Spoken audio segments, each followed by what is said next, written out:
Bahan bakar minyak menjadi kebutuhan utama bagi masyarakat. Berbagai kebutuhan tak lepas dari manfaatnya. Tapi sekarang satu hari itu cuma dapat 1 drum, gajian 150.000. Hasil alam yang terbatas ini masih menjadi pilihan. Produksinya bahkan terus ditambang oleh negara. Jadi ini adalah minyak solar dari Desa Wonocolo dan ini adalah minyak solar dari SPBU. Selamat datang di Indonesiaku.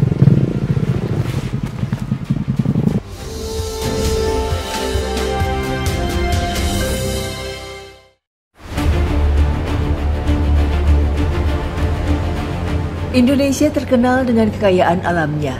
Salah satunya adalah minyak tanah. Di tahun 2024, Indonesia berada di urutan ke-21 di dunia sebagai penghasil minyak bumi terbesar. Perharinya, produksi minyak bumi mencapai 845.000 barel. Bahkan Indonesia menjadi produsen minyak bumi utama di Asia Tenggara selain Malaysia. Salah satunya adalah di Desa Wonocolo dan di Angilo, Kecamatan Kedewan, Kabupaten Bojonegoro, Jawa Timur. Mayoritas warga di sini mengandalkan sumber pencarian mereka dari minyak ini. Tapi mau sampai kapan warga terus mengandalkan minyak sebagai sumber pencaharian?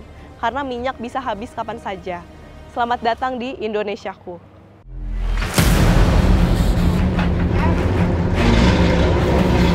Setiap harinya, warga di Desa Wonocolo mengambil minyak dengan cara tradisional, menggunakan mesin mobil dan rik-rik dari kayu jati. Kini terdapat 300 sumur tradisional atau yang disebut lubang oleh warga setempat sebagai tempat pengambilan minyak bumi.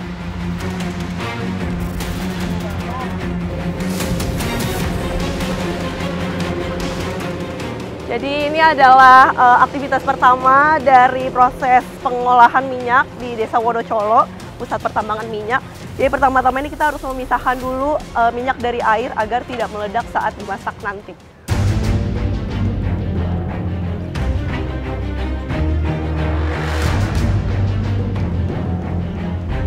Setiap harinya, satu lubang dapat memproduksi sampai 10 ton minyak bumi. Produksi minyak ini dilakukan oleh sebagian besar masyarakat Desa Wonocolo.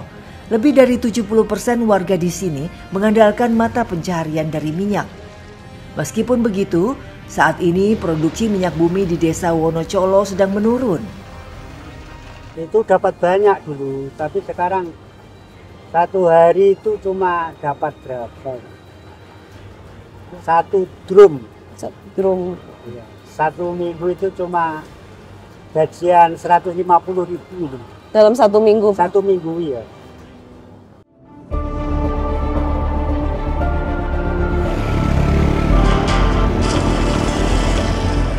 Siapa sangka penambangan minyak di Desa Wonocolo berawal dari zaman Belanda. Sejak saat itu, bisnis penambangan minyak dilanjutkan secara turun-temurun.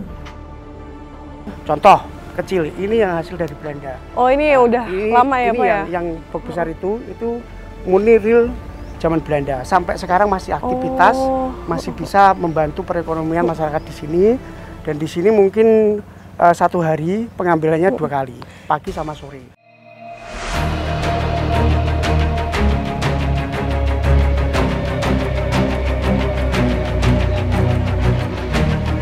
Dan ini adalah salah satu alat yang digunakan untuk menimba tanah, namanya seling. Dan ini harus diluruskan untuk dipasang di sebelah sana nanti. Dan ini juga ada penandanya ya, Pak ya? Iya, Yang bagian ini adalah penanda kalau misalnya minyak itu udah ketarik, betul ya, Pak ya? Dan bisa dilihat ini tuh ada sedikit kawat-kawat yang agak tajam, jadi saat meluruskan harus hati-hati ya, Pak ya? Iya, hati-hati. Lo pernah ketusuk nggak, Pak, kawat kayak gini? Ya pernah. Pernah ya? Alat seling menjadi alat utama untuk mengeluarkan minyak tanah. Kemudian seling dihubungkan dengan sebuah tabung yang dikelola oleh seorang operator.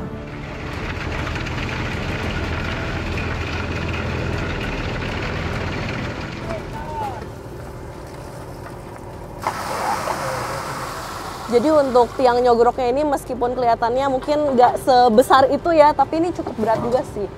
Bisa dibilang mencapai 15 kg. Dan ini tuh meskipun terlihat seperti tahapan yang mudah, tapi justru ini adalah tahapan yang sangat krusial. Karena kalau misalnya tidak dilakukan, nanti minyaknya bisa turun ke bawah dan tidak bisa kami manfaatkan. Gitu kan ya, Pak ya?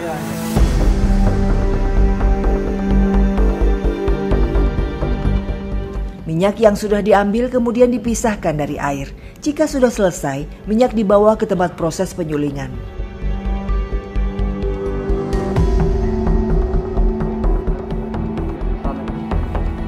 Jadi ini adalah proses penutupan dengan tanah agar uap dari penyulingan minyaknya tidak keluar, karena misalnya jika keluar minyak itu bisa dimasaknya lebih lama, yang biasanya membutuhkan waktu 3-4 jam mungkin akan lebih gitu. Dan setelah dimasak ini minyak akan berubah menjadi solar.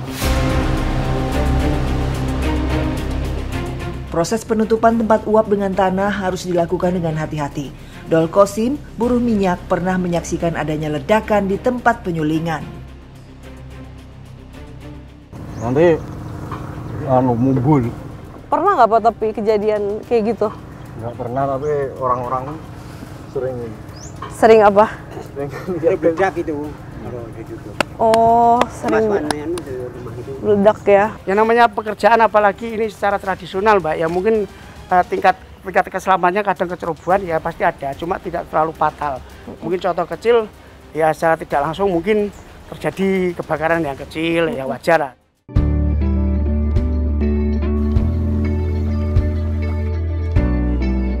Sembari menunggu minyak bumi matang, para buruh beristirahat di tempat peristirahatan. Di sana, para buruh disuguhi makanan dan kopi oleh Bu Murti, pekerja rumah tangga. Ia adalah seorang ibu dari salah satu penambang minyak di Desa Wonocolo.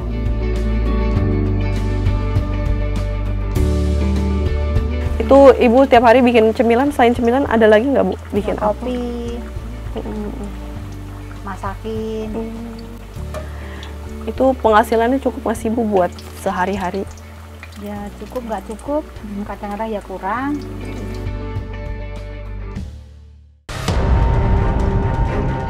Setelah beristirahat, kami kembali ke tempat penyulingan untuk mengecek apakah minyak sudah matang atau belum. Jadi ini adalah hasil dari minyak yang melalui proses penyulingan, dan di 2 dirigen pertama hasilnya adalah minyak tanah disusul dengan 4 dirigen yaitu solar. Minyak yang sudah jadi kemudian disortir untuk dikirimkan ke pengepul. Uniknya, warga desa Wonocolo tidak ada yang menggunakan solar buatan lokal untuk kendaraan pribadi. Mereka lebih memilih untuk membeli solar di SPBU terdekat. Karena solar buatan lokal justru memiliki harga yang lebih mahal. Oh, ini solar yang dari sini ya Pak ya? Bisa dilihat, ini terdapat perbedaan warna yang jelas. Jadi ini adalah minyak solar dari Desa Wonocolo, dan ini adalah minyak solar dari SPBU. Nih, jika dibandingkan kanan kiri, terlihat sekali warnanya. Yang sebelah kanan ini warna biru, sedangkan yang ini adalah coklat, dan di atasnya sedikit ada berbusa.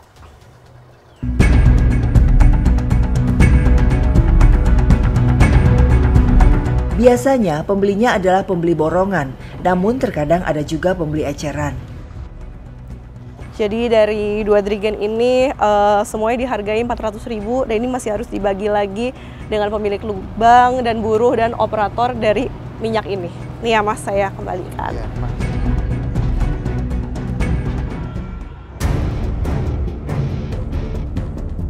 Produksi minyak massal di Desa Wonocolo membuat siapapun yang melihatnya mempertanyakan bagaimana kondisi limbah pengolahan minyaknya. Jadi ini adalah limbah dari proses pemasakan minyak mentah. Ini namanya batu kreng yang bisa diolah kembali menjadi batu briket.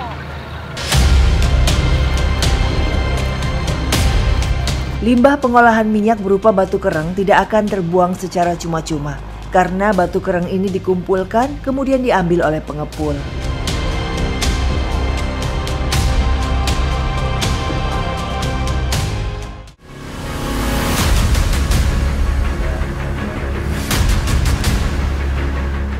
Suhadi mengakui adanya kesulitan dalam memenuhi kebutuhan hidup. Istrinya Yayu turut membantu mencari nafkah sebagai buruh tani jagung. Padahal Yayu mengidap penyakit rematik artritis sejak 3 tahun lalu.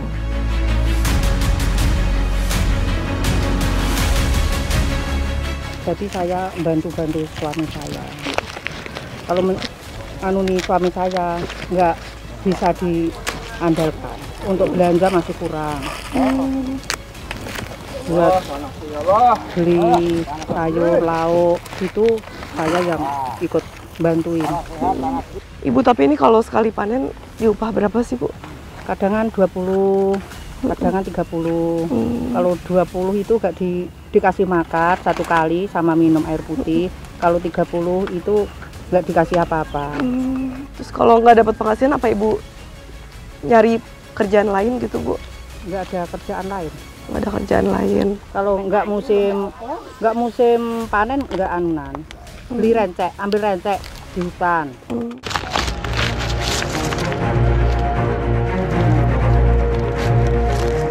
Dengan upah seadanya, Yayu menyelesaikan pekerjaan dan bergegas pulang.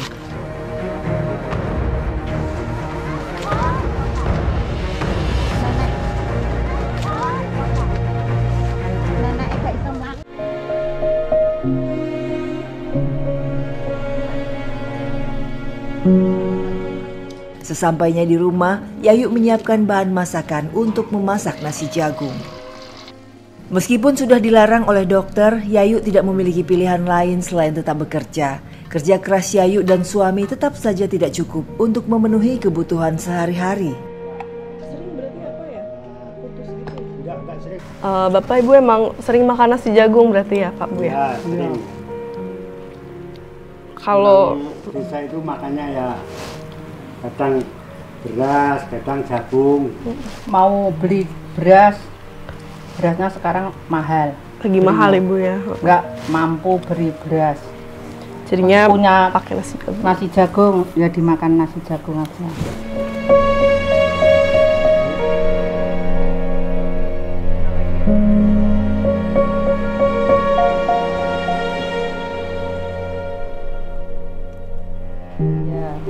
Dipijit-pijit dulu deh. Kesel ya. Kesel. Tadi ikut kerja, gimana? Kerja di rumahnya Pak Huda. Alhamdulillah dapat kerjaan, Bu. Ini diminum. Oh ya. Nanti kalau telat mengulangi tiap hari minum obat terus ya. Iya, biar sembuh. Obatnya banyak juga ya Pak ya? Banyak ini, Pak. Selain rutin konsultasi ke dokter, Yayu harus rutin juga meminum obat. Jika terlewat, Yayu harus mengulang dosis minum obatnya dari nol.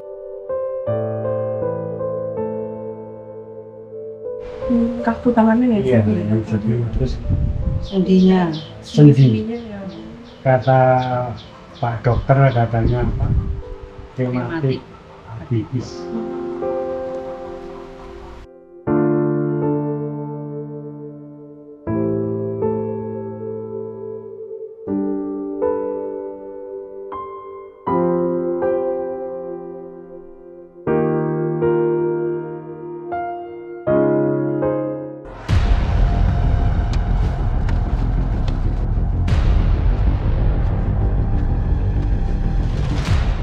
Gini kan ngambil terus ada yang tutupan jut itu udah. Tiba-tiba ada banyak tanah jatuh Tapi gitu ya? tangannya masih kelihatan udah ditolong. Selamat. Saat itu satu orang sendiri yang tertimbun. Iya, tapi kan temannya banyak.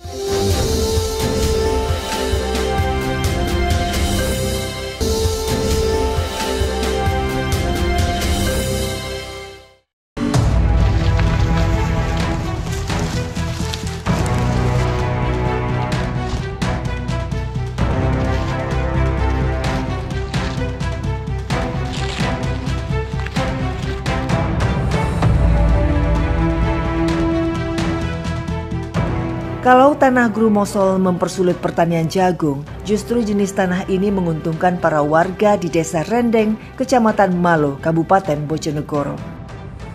Ditetapkan sebagai wisata edukasi gerabah atau WEG, seluruh masyarakat desa mencari nafkah dengan memanfaatkan tanah Grumosol sebagai bahan dasar pembuatan gerabah. Lapangan pekerjaan pun terbagi menjadi dua, yaitu sebagai pencari tanah liat dan pembuat gerabah. Setiap harinya, para pencari tanah liat menempuh jarak sekitar 6 km memasuki kawasan hutan milik perhutani. Kawasan hutan itu menjadi satu-satunya wilayah dengan kriteria tanah yang layak untuk dijadikan bahan dasar gerabah. Saat ini saya sedang mengambil tanah liat bersama Pak Hartono.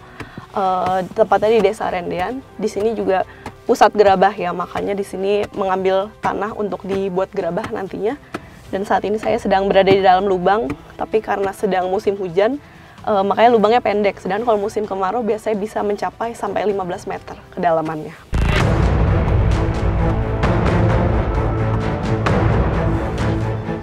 Pekerjaan ini adalah pekerjaan yang tinggi resiko. Pak Hartono mengakui pernah menyaksikan rekannya tertimbun tanah. Pak Hartono udah berapa lama Pak bekerja sebagai pencari tanah liat ini? Ya sudah dari kecil itu. Dari kecil ya? Ya sudah mengambil secara di sini, rumah di sini. Kesulitannya apa sih Pak kalau mencari tanah? Ya kalau kesulitannya itu kalau hujan, kan lunyu Pak jalannya kalau licin. Jadi risikonya ambruk gitu. Iya ini ya, kan ini kita di dalam lubang ya Pak ya? Lubang. Ada nggak sih Pak ketakutan gitu? Ya ambruk maksudnya gitu? ada kan sudah, ya terpasrah aja sudah. Dari kecil sudah mengambilnya dari sini. Tapi pernah Pak ada kejadian ketutup lubang? Ada. Ambruk? Ada Pak? Ada. Boleh tapi tertolong. Oh, tertolong. Ya. Boleh diceritain nggak Pak sedikit ceritanya seperti apa? Ya gini kan ngambil, terus ada yang tutupan dut itu. Tiba-tiba ada banyak tanah jatuh tapi gitu ya? Tangannya masih kelihatan, udah ditolong. Selamat. Saat itu satu orang sendiri yang tertimbun. Ya, tapi kan temannya banyak, jadi tahu di terus jokeri diambil lagi bisa. Kesaksian itu tidak menggoyahkan tekad Pak Hartono untuk menekuni pekerjaan ini. Namun ia mengakui adanya penurunan permintaan stok tanah liat. Penurunan ini menyebabkan adanya penurunan pekerjaan pencari tanah liat. Kini hanya ada 5 orang di Desa Rendeng yang bekerja sebagai pencari tanah liat.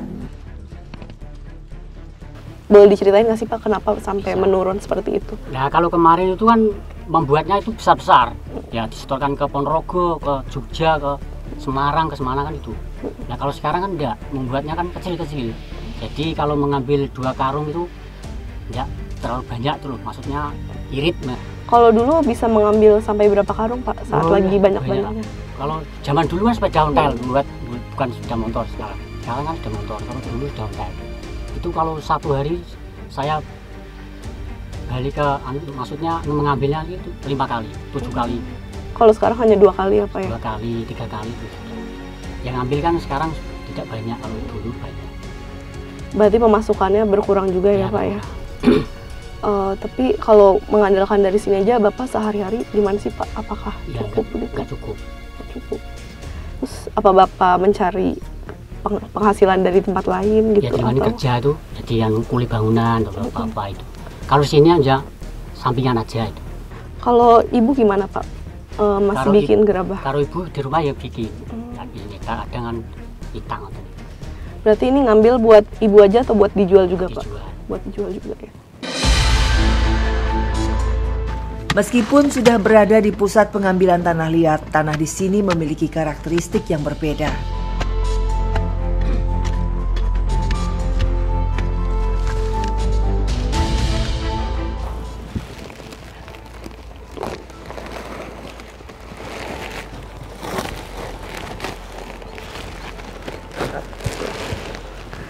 Mas, ini kan jenis tanahnya kayaknya beda-beda ya. Ada yang batu gede seperti ini, ada juga yang batu kecil gitu. Itu sebenarnya kalau buat bikin gerabah, tanah yang kayak gimana sih Mas yang dicari gitu? Kalau yang besar kayak gini kan lebih banyak dapatnya kalau sampai rumah. Ini ya. Kalau yang kecil kayak gini sampai rumah kan dia lebih menyusut lebih sedikit kayak gitu. Berarti yang dicari tuh justru yang gede-gede kayak yang gini ya? Kayak gini kan lebih bagus. Kalau yang atas ini campurannya batu Mbak biasanya. Oh, campuran batu ada tuh campurannya batu. yang kayak gini ya, nih? Ada. Ini kan ada campurannya batu. Campuran batu.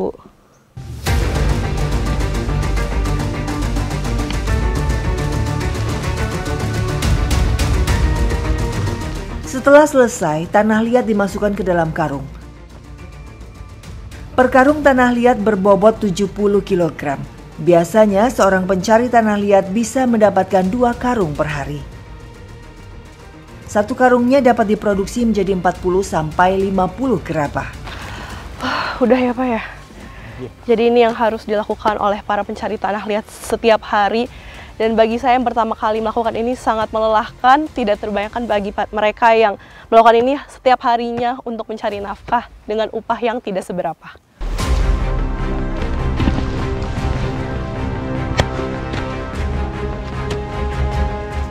Meskipun permintaan tanah liat menurun, harga tanah liat per karungnya kini sedang naik.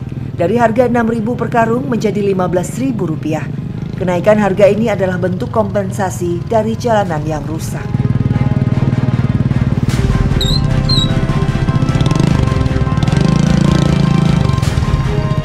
Saat ini saya sedang bersama Mas Yunus sedang perjalanan ke rumah tempat menaruhnya tanah liat yang sudah diambil oleh kami.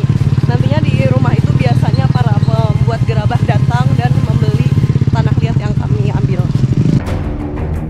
Musim hujan membuat kondisi jalan menjadi lebih sulit.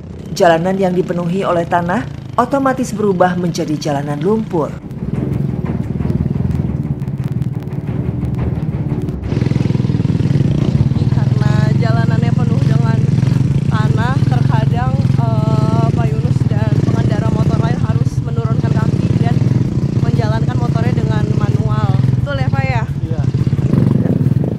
Mas, pelan-pelan Mas.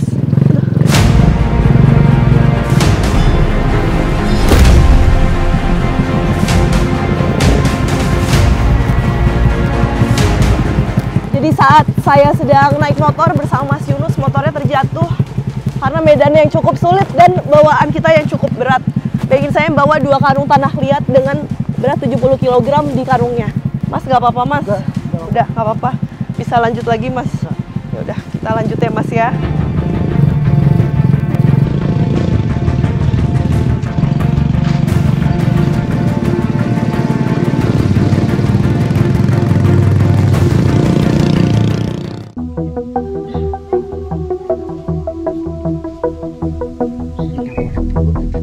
Kami bertemu dengan Mbah Ye, nenek dari Pak Yunus. Meskipun sudah berumur hampir 1 abad, Mbah Ye masih aktif membuat gerabah. Mbah Ye itu udah berapa lama sih Mbah bikin ini gerabah? Kawit cilik. Kawit siswa kawit cilik. Kawit di bojo ya. Pergamaling akan iki. Dalam sehari bikin berapa? Kali 20. 21 hari. 21 hari 20. Mas, kok masih kuat bikin gerabah Mbah? Ngeten iki mungkin yang baca ngopo di pentetake malih ngeten iki. Emang pun kelantu lah Bu. Pangane kelantu.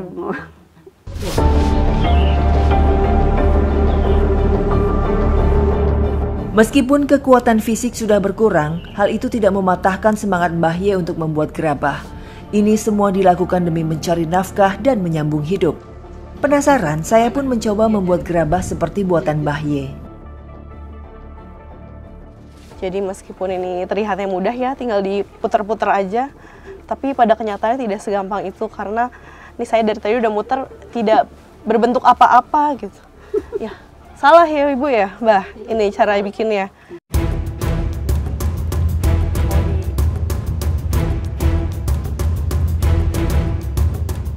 Jadi ini adalah hasil dari saya belajar dengan Mbah Ye. Ya memang pasti bentuknya tidak sebagus Mbah Ye yang sudah bertahun-tahun membuat ini. Setelah pembuatan usai, gerabah harus melalui proses pengeringan. Pada musim hujan, proses ini membutuhkan waktu yang lebih lama, dengan perkiraan 3-7 hari. Proses pengeringan ini menjadi tahapan yang krusial karena kalau gerabah tidak kering dengan sempurna, gerabah dapat hancur saat proses pembakaran. Ini adalah proses pembakaran setelah pembentukan tanah liat. Kurang lebih durasinya itu 4-5 jam. Namun setelah itu terkadang masih saja ada yang gagal atau retak. Ini adalah salah satu contohnya. Bisa dilihat nih di sebelah samping sini ada bagian yang retak seperti ini. Ibu, kalau kayak gini masih bisa dijual? Nggak bisa. Dan ini Nggak bisa. sudah melewati proses pembakaran selama 5 jam. Sayang sekali tidak bisa dijual karena retak meskipun hanya sedikit.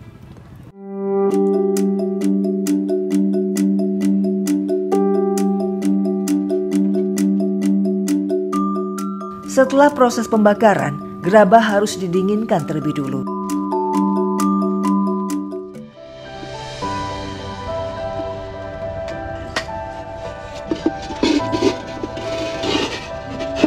Gerabah yang sudah jadi disiapkan untuk dijual di toko. Bu, Mbah, ini mau dijual kemana hasil gerabahnya? Di Durasi Oh, itu ya kan di wisata oh di wisata edukasi ya. wisata edukasi. Biasanya sekali dijual satunya berapa, Bu? Satu tangkep ini 20. 20 ya. Ini jalannya berapa lama, Bu? Berapa jauh? Jauh ya? 1 jam. Mbah masih kuat jalan 1 jam. Masih kuat.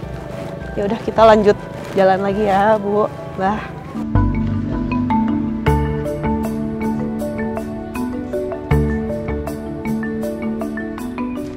Si Bu. Ya, mau naruh ini barang.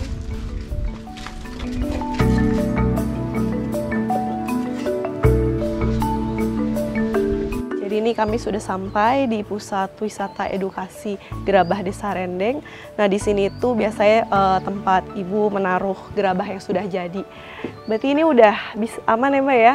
Aman. Kami izin pamit dulu ya, Mbak ya. Terima kasih ya. Ya, sama-sama. Mbah, kita pamit dulu. Ya.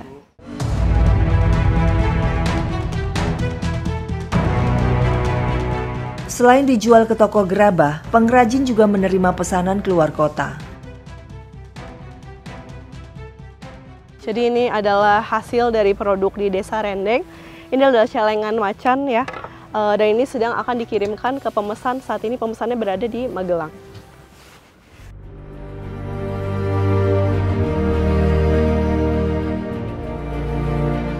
Produk gerabah dari Desa Rendeng sudah dikenal oleh Nusantara. Kami bertemu dengan Pak Mulih, Kepala Desa Rendeng. Penduduk Desa Rendeng mayoritas adalah 60% pengrajin gerabah, yang 30% adalah pertanian, yang 10% adalah perdagangan. Ya, harapan kami ke depan warga masyarakat tetap mengembangkan gerabah, dan alhamdulillah dari pemerintah desa ke depannya bisa membangun kebun binatang gerabah yang bisa untuk tempat istirahat atau tempat berjualan pada warga masyarakat, dan untuk sekaligus wisata yang datang bahwa Desa Rendeng identik dengan kerajinan gerabah. Di sepanjang jalan insya Allah nanti kita bangun kebun binatang gerabah. Nah, harapan dari pemerintah pusat dari dana desa nanti bisa ditambah untuk Desa Rendeng, karena untuk saat ini kita menerima 600 juta. Jadi untuk pengembangan wisata masih minim. Dan mudah-mudahan dari pemerintah provinsi, kabupaten memperhatikan kondisi jalan yang saat ini membutuhkan perbaikan, sangat kita butuhkan.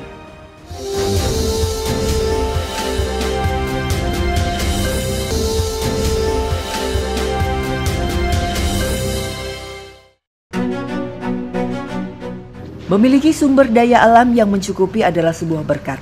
Namun, apakah masyarakat bisa sepenuhnya menggantungkan penghasilan mereka pada kekayaan alam? Apakah ada peluang untuk mencari mata pencaharian yang baru?